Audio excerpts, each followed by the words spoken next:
Would you look at it? It's another video about the bubble dress. Finally. I know, you've been waiting, people have been asking, and I have asked myself the same question, when can I get out another bubble dress video? The truth is, the steps that I've just completed were not actually as time intensive as they could have been, but I have a huge project that is taking a bunch of my time. But anyway, the time has finally come that I actually made some progress that was worth making a whole video about.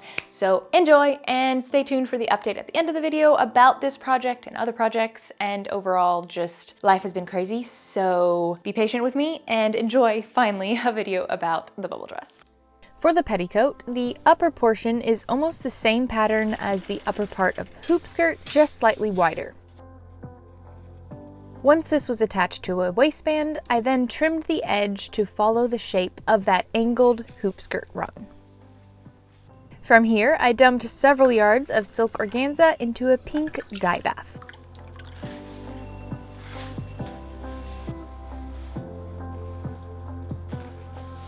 After getting it all ironed out, which took so long, this has a great drapey feel to the organza, not as stiff as it was originally, which is exactly what I wanted for this petticoat flounce. From here, several circle cut sections are cut out, as in 22 full circles. This is a 2-layered flounce, so each layer has 11 full circles. These are spaced out around the petticoat edge and sewn in place. I also created a gradual lengthening on these flounces to account for that angle that they'll be attached to. The bottom edge was then trimmed to create an even hem, which is extremely difficult thanks to circle sections. So much hem. For now, that hem is left as it is, and we can move on to embellishment. The inner flounce doesn't get any, but the outer flounce gets lots and lots of sequined bubbles. First, the circles are printed with cookie cutters. Yep, I found a pack of circle cookie cutters, and these are dipped in some paint, which is a mixture of some iridescent paint and extra iridescent powder with a bit of water to create a better consistency. When the cookie cutter is then placed into the paint and then onto the silk, a thin line of paint is transferred. I also used the smaller of a circle to create a little bit of a shading to the bubbles. After getting way too many bubbles to count placed along the hem, these are all embellished with sequins. I just finished doing all that and then realized I completely forgot to film any of the process because I worked on it in the evenings late into the night, trying to get more hours in, and just kept working, and then I realized, oh, I'm done, which was very exciting because I thought I had way more to do and then I was done, and that is why I forgot to film it. But anyway, there's a few things about it that I would not do if I were you that I did that took way too much time. It took me over 50 hours to just embellish the bubbles. Definitely more time than I thought it would take going into it, and I think part of it was my method. I started embellishing it way back in November, December of last year, and the only pictures I had of the petticoat were not great, and I just decided to replicate the sequin pattern and sizes that we see on the outer panels. Since then, a lot more has come out about the bubble dress. The petticoat was machine embroidered with the sequins, whereas the outer skirt panels sequin embellishment is glued on. That's part of it, obviously would save a bunch of time, but I don't have an embroidery machine that could sew on sequins, so that wouldn't have been an option for me anyway. But there's only, I believe, 2 sequin sizes on the bubbles. They're also placed in a very uniform way, and so it's more of just like a circle of sequins with some edges with a couple like double or triple rows. So pretty basic and also with less sequin sizes. Overall, a much simple design compared to what I embellished this with. So I used all 8 of my sequin sizes on these. Since then, I've learned that there's even less on the outer one, so I'm gonna eliminate some of my sequin sizes. I was dealing with all of that. I was trying to arrange them in kind of different ways like we see on the outer skirt, and overall that just took so much time that did not need to happen. But I at least practice my method of what it's gonna take to do the outer skirt panels, because that's an upcoming step that's going to take forever. But anyway, let's get into how I did it. If you don't have a machine embroiderer, you will want to glue those sequins on, and this is the method that I've discovered works pretty well and got pretty efficient at. There is the thing of you could not trim the curve on your flounces yet and more just trace it out, and that would allow you to get the fabric to stretch better than how I'm doing it with an already cut curve on it. It's hard to get it to stretch. And you do want the fabric to be taut when you're gluing the sequins on. Otherwise, you glue that on a loose fabric, and then when it hangs, it pulls weird. I've done a few where I didn't get it quite stretched enough, and you can just kind of see the ripply in the fabric because that glue is inhibiting that stretch. That is why I have this frame, which I built. It's a tambour embroidery frame. I was going to buy one and then realized that I could easily make one, because originally, I was going to hand embroider all my sequins on, or more like the tambour embroidery system on that.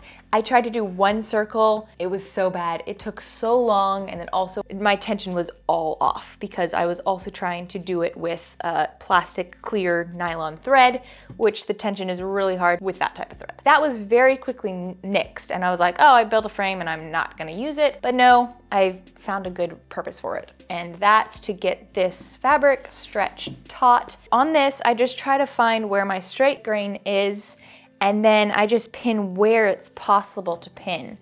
And on this frame, I have this cloth band that I pin into. What I do is just get the straight grain pinned to this band on both sides, and then I can adjust these to pull it tighter. The sides are a little bit tricky, but those I just pull the fabric around and place some pins, and that mostly does the trick.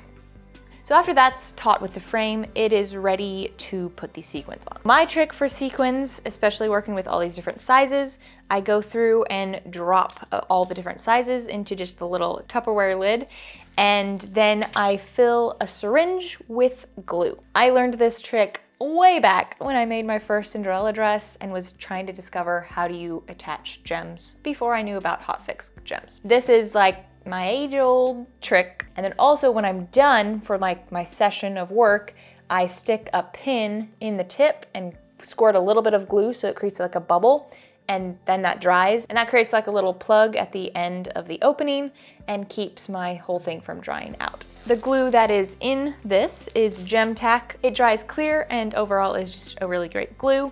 Now the next trick to this puzzle is a wax tip pen or picker-upper thingy. It's also very commonly used in gems, and it also works great for sequins. It's a little bit trickier than gems to pick up those sequins. It's just that smooth surface, but it still works great and allows you to just quickly pick up a sequin and drop it over onto the glue.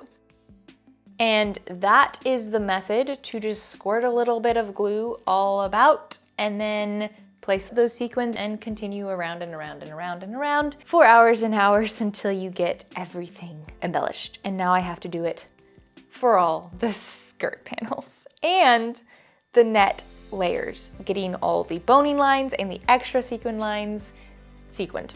And so that is the next part of this video puzzle bubble dress project.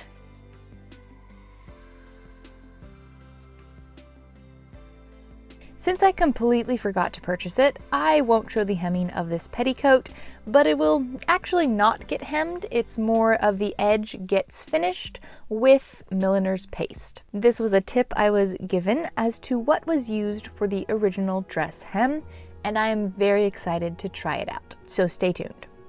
The final step to this petticoat is attaching some snaps along the curved edge to connect to the hoop skirt. I decided to do this because I didn't want the back of the petticoat to push forward and just move about too much. So I felt like having these snaps will help that all stay in place.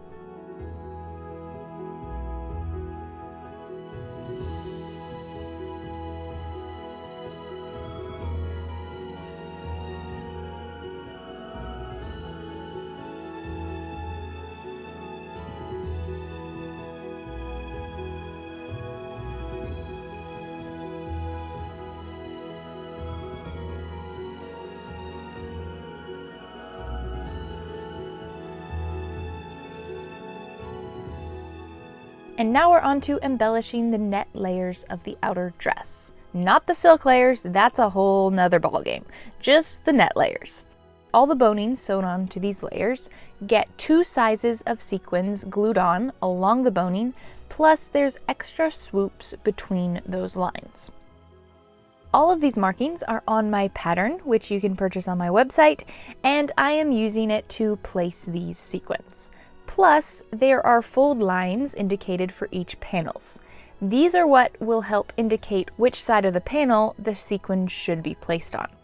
So the blue and yellow sections on my patterns indicate which side the silk piece of the skirt panel will be placed. And that goes back and forth because of the whole folding pattern. But anyway, these also indicate which side of the panel will be facing out and need the sequins on that side. But also, there is some overlap between these silk sections, so I then use the fold lines as the guide to when to actually switch sides, because I didn't see any overlap of sequins on one side or the other from what I could find. The 2 sequin sizes I'm using are 5mm and 6mm, and I just randomly alternate between them.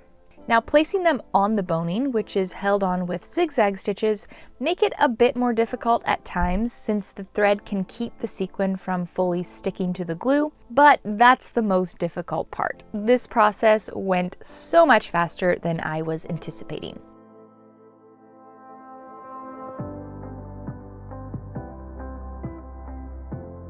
Once the sequins were all placed on the first side, the panel is then flipped over once the glue is dry, and so is the pattern.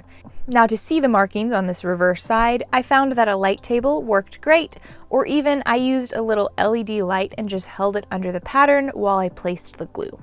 And these are just needed for the swoop designs because the boning you can see.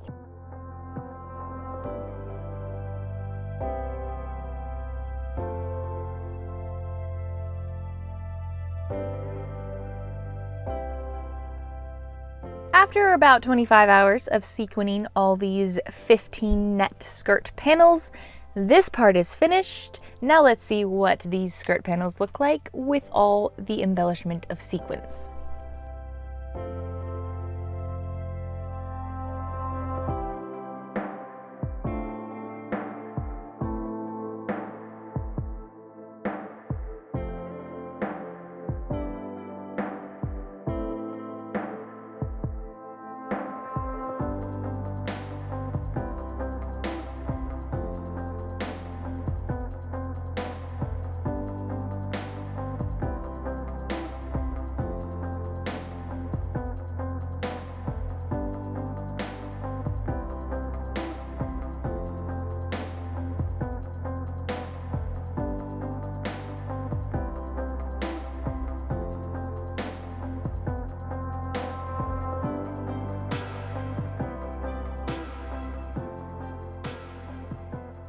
There you have it, this next installment of the very long bubble dress progress. This has definitely been stretched out to much longer project than I originally anticipated. And that is because of all this, which you might have noticed. It is a very, very large, exciting project that I'm working on that has a very tight deadline. As much as I wanted to get the bubble dress done before moving on to full-time doing that project, that did not happen. The last few months and the upcoming few months are very, very, very, very busy and extremely dedicated to this project, which I will eventually share about. I'm very excited about it, but it's a ton of work, and the bubble dress is kind of the evening back burner project that I will get to as I can. That is why videos have been slow going coming out about the bubble dress and will continue to be so. I am sorry if that really disappoints you. It disappoints me too, but at this point, this is way more priority. And so I am switching my brain to be okay with it, and I am excited about it, but I will continue working on the bubble dress. But I also know that the next few steps are incredibly time intensive. I can't really put out a video until I show some sort of progress, and I know that's not gonna be for a while. So just be patient and stay tuned for when those videos come out.